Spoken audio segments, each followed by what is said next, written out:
तो नमस्कार दोस्तों, कैसे हैं आप सब? उम्मीद करता हूँ कि अच्छे होंगे। 17 जनवरी 2025 को एक लड़की लखनऊ की ट्रेन में बैठती है और वो जाने के लिए होती है लुधियाना। लुधियाना जाने के लिए जब वो ट्रेन में बैठती है, रास्ते में पहुँचती है तो करीब 12 बजे या 1 बजे के आसपास एक उसके भाई के व्हाट्सएप पर एक मैसेज आता है उसकी बहन के नंबर से। वो कहती है भाई, जिसके बाद वहाँ पर लगातार मैसेजेस कम से कम 10-12 मैसेजेस लगातार आते हैं और कहती है कि भाई मैं ट्रेन में हूँ और कुछ गुंडे मुझे छेड़ने की कोशिश कर रहे हैं। साथ ही साथ वो मुझे अभद्र तरीके से देख रहे हैं, शायद कुछ मेरे साथ अनहोनी होने वाली है। जिसके बाद अब कहीं न कहीं उसका भाई जो होता है वो हड़बड़ी में फ़ोन वापस जब करने की कोशिश करता है तो फ़ोन स्विच ऑफ आता है। जिसके बाद अब लगातार वो ट्राई करने की कोशिश करता है लेकिन फ़ोन उसका लग नहीं पा रहा था। लगातार फ़ोन स्विच ऑफ आ रहा था। बताया जाता है कि लखनऊ से कुछ ही दूरी पर उसका फ़ोन लगा लास्ट जो लोकेशन था वो शो होता है। जिसके बाद वो पुलिस में जाता है, पुलिस में के पास जाने के बाद पुलिस कंप्लेंट करता है, जिसके बाद लगातार पुलिस जो है वो छानबीन करने की कोशिश करती है। लगातार जब पुलिस छानबीन करती है तो पता चलता है कि उसकी जो भाई जो है वो काफ़ी टेंशन में हो रहा था, साथ ही घर के जो भी लोग थे उनका पाँव, हाथ-पैर सब कुछ फूल रहे थे, उनका वो घबराहट हो रहे थे कि आखिर उसको क्या हुआ होगा? क्योंकि अचानक से एक मैसेज आना कि जो है मैं अभी काफ़ी परेशानी में हूँ, मुझे कुछ गुंडे जो है वो ट्रेन में छेड़ रहे हैं लगातार। इस तरीके से जब बातें जो हैं उसके व्हाट्सएप मैसेज पर जब आता है तो कहीं न कहीं अब वो टेंशन में हो जाता है कि आखिर उसके साथ क्या हुआ होगा? आखिर वो है भी या नहीं है, अब वो जीवित है भी? क्योंकि आज आजकल जिस तरीके से क्राइम बढ़ रहे हैं, क्राइम दर जिस तरीके से बढ़ रहा है, कहीं न कहीं लोग अब एक बार से ही सोचने में पड़ जाते हैं कि आखिर ऐसा क्या हुआ होगा? वो कहाँ गई होगी? जिसके बाद लगातार फ़ोन भी स्विच ऑफ आ रहा था। जब फ़ोन लगातार ट्राई किया जाता है तो पता चलता है कि लास्ट लोकेशन वहीं आस-पास के कुछ दूरी पर 2 से 250 किलोमीटर की दूरी पर जाकर जो है लास्ट लोकेशन भी रुक जा रहा है। जिसके बाद पुलिस जो है लगातार जब पूछताछ करने की कोशिश करती है, ढूँढने की कोशिश करती है, तो लास्ट लोकेशन उनका एक और सुराग जो है मिलता है, वो मिलता है कि लखनऊ के ही थोड़ी दूर पर एक होटल में मिलता है, जो कि वो जो लड़की थी, वो अपने प्रेमी के साथ थी।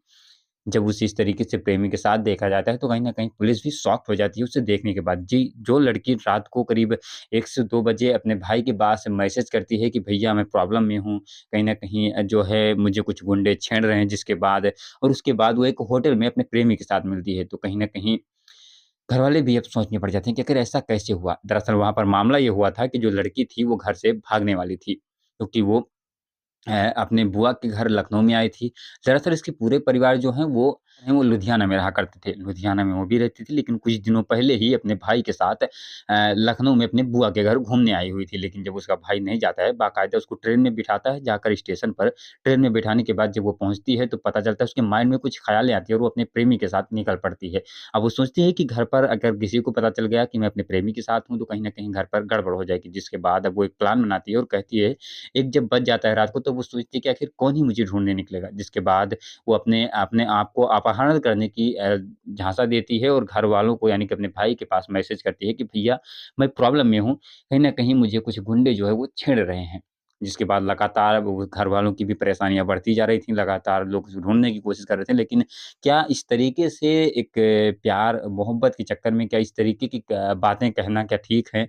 क्योंकि बिल्कुल ये तरीके जो हैं कहीं न कहीं गलत हैं। लोग अपने कुछ 2 4 साल के प्यार के चक्कर में कहीं न कहीं लोग किस-किस तरीके के कदम उठाते हैं।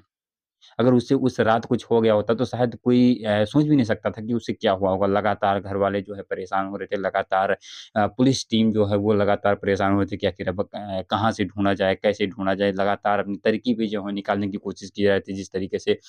तो कहीं न कहीं ये चीज़ें अमूमन कहीं न कहीं गलत है, उसने भी गलत किया और उसके खिलाफ अब पुलिस ने क्या कार्रवाई की है उसके बारे में अब तक कोई जानकारी तो निकल कर नहीं आई। लेकिन लगातार जो है हमारी टीम जो है जानकारियाँ जुटाने में जुड़ी हुई है। साथ ही जब से भी कोई अपडेट इस केस के बारे में आता है, मैं आप सभी को इसी चैनल के माध्यम से दे दूँगा। तो आप लोग इस चैनल को सब्सक्राइब जैसे कर लेना और इस कहानी को सुनाने का उद्देश्य किसी के मन को या दिल को ठेस पहुँचाना नहीं, बल्कि लोगों के बीच एक जागरूकता फैलाने की कोशिश है। बाकी हमारी जो कोशिश है, वो कैसी रही कमेंट करके जिसे बता सकते हैं। तो चलिए मिलते हैं किसी नए वीडियो के साथ, तब तक के लिए जय हिंद, जय भारत।